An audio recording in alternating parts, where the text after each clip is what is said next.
akong bigas na dinonate para sa amin ng bansang Hapon. Dumidiretso sa bodega ni Mayor. Mayor Chacha, nasaan ang puso nyo? Wala kayong permit para mag-rally dito. Na-accommodate lang kayo ni Mayor. Pag-iuwi na kayo. Hindi kami alis dito! May pinaglalaban lang namin ang aming karapatan! Hindi kami lalaban! Tama mga kasama, at hindi nyo kami mapipigilan para malaman ng lahat ang mga nangyayari dito. Di ba?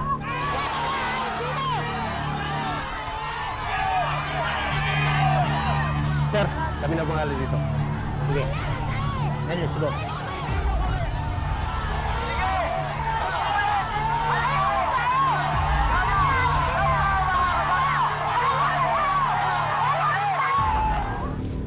Mama, What? nagkakagulo na po sa Tent City.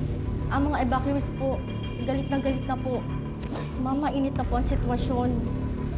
Sabihin mo, doon sa private army na pinadala ko doon, pagbababarilin ng mga patay gutom na yan. Ang bihira naman ito paggaganti nila sa akin pagkatapos ko sila bigyan ng accommodation. Aba, they can stay in my land and eat my rice too. But, sabihin mo, doon sa private army, barilin na yung mga ingratong yan. Ma? Ano? Now!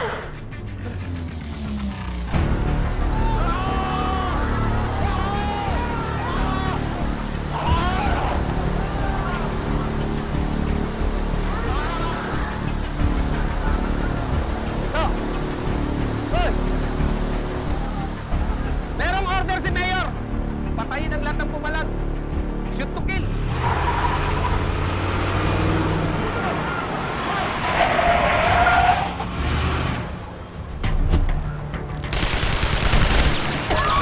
Pilugan mo! Kakagulo na sa labas!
Bigas! Bibilisan nyo! Bigas, oh! Bilis!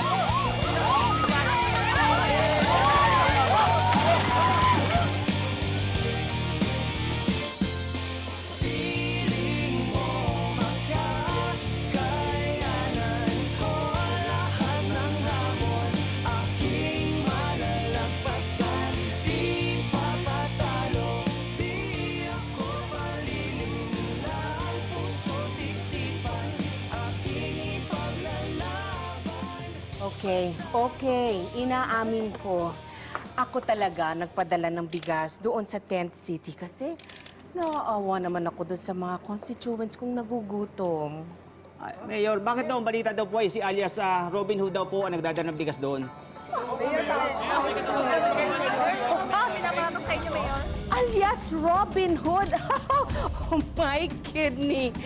Alam ninyo, that man is a mere thief. A menace to the decent people living in this wonderful city. Alam mo, siya ay isang magnanakaw. Alam niyo yun? Magnanakaw. Ikaw ang magnanakaw, huwag pa kami pinagloloko. Uy, grabe. Saan galing ba to?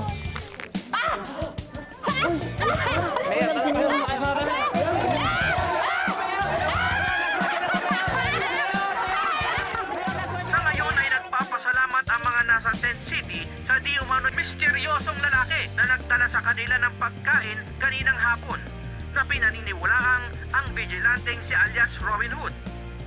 Pero ang tanong ng nakararami, sino nga ba itong si alias Robin Hood?